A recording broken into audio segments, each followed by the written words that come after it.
So as I mentioned there, Cass, really huge, significant finals being decided by shootouts recently. The Euros, the League Cup final, FA Cup final, Europa League final. We've even seen Forest beat Sheffield United, Port Vale beating Swindon in their respective playoff semi-finals this week to reach their respective league playoff finals. But it seems as though so many matches now are being decided by penalties. And even as a neutral watching this week, some of those penalty shootouts, the nerves for me was just ridiculous. And I'm thinking, gosh, if I'm a fan of one of those sides, it must be horrendous. Why do you think? I mean, what is it about penalty shootouts in the recent year, let's say, that's deciding so much? Well, penalties have been given readily during games, and I think, and I've said this sometimes at length about how I get frustrated with the penalty being such a massive game changer and deciding so much in the game. And then we get to the playoffs and League Cup final, FA Cup final, Euros last year, and that Europa League final with Glasgow Rangers in midweek. So many penalty shootouts. Now, listen, I just don't like it's happening so much, because penalties ultimately are deciding your winners or losers. Yeah. I know they have to find a solution for winning games, or saying you're the Europa champions, you're the FA Cup finalists and winners, of the trophy, and likewise with Liverpool.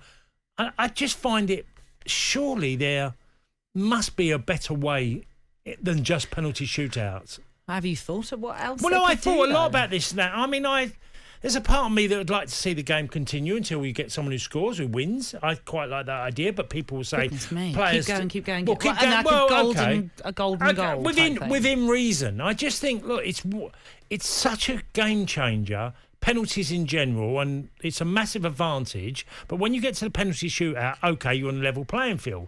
But I do think if you're doing, I don't know, like you Swindon versus Port Vale, you've had the whole season, and it's you've gone into this final effort. It's your last game. It's your last game of your season.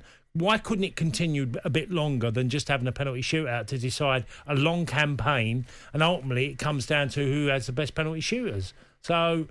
Or takers. I'll sound American there. Best penalty shooters, best penalty takers. I've just found it. Is this a coincidence that we're so often now getting these penalty drama, jeopardy of the highest level? Too often. It is too often. It is. It's heartbreaking, isn't it? When you lose a penalty shootout, nothing worse. Winning it, obviously, is brilliant. But you're quite right. The jeopardy that's involved in a penalty shootout can be horrendous for those that lose out. The problem is, I suppose, your idea of just keep going and going and going. Well, eventually, I'm sure someone will score, but then you might look at it and think, is that not unfair, because it comes down to who might well be the fittest rather than who's the best, if you know what I mean? Or, you could be dragging a game out for so long. We could have sat there going, this is boring now. Well, I don't think it'd ever be... They're all falling on the floor. They're so knackered. Well, okay, I'll give you one example. And I love this about the tennis. When the tennis got to the final set, and they kept going, and they've obviously changed the rules, haven't they, in recent history? Yeah. Because it was getting ridiculous. Some would go on incredible. But I never lost interest in that tennis match. I remember switching on and saying, I remember someone telling me and saying one particular match with an American guy, Dustin. John Isner, wasn't it? Well, there's one with a guy called Dustin. I can't remember his surname. Ooh. But anyway, he had an incredible long match. And I remember switching it on to watch the end of the match. And the jeopardy was even bigger.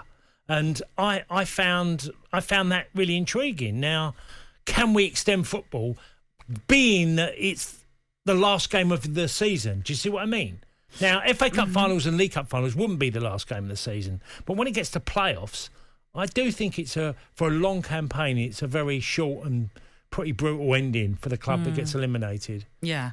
I mean, I suppose this is something we should throw out to our listeners and see if maybe I'm wrong. Maybe I'm wrong on this, but I just think penalties, not only during the game, have become so important about getting results and getting over the line that it's now gone into penalty shootouts where you're just seeing the European or the Europa League champions, the FA Cup winners, the League Cup winners. That's just to name a few. They're the trophies up for grabs. The FA Cup, League Cup. The Premier League wouldn't be sorted by penalties, would it? Because it's very hard to get into that situation. But imagine if the Champions League final goes down to penalties. So most of the major competitions have been decided by penalties.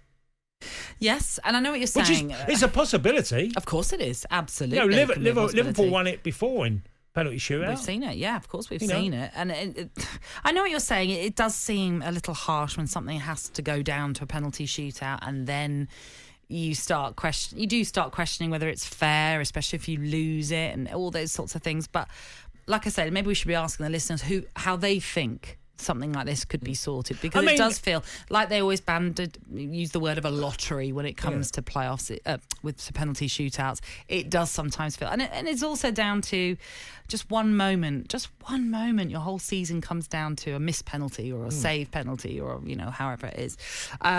It can be, as I mentioned, pretty hurting. I mean, you could still put a time limit on it now, after, if you go into, say, extra time, and it can be extended. So you want extra time? Well, I think you can do it within reason. You don't go like 3 hours more football if it doesn't get there. You can say, look, let's go from half hour to an hour, and ultimately, if we get a decider in that game. So then you'd have to change things like you must extra be able to subs. you'd have to have more substitutions, and would you be able to bring back players on who'd be subbed off and then previously? people will say, what are you going to do after the hour if it's a draw again? You're still going back to penalties. But I think you should avoid penalties more often if you can.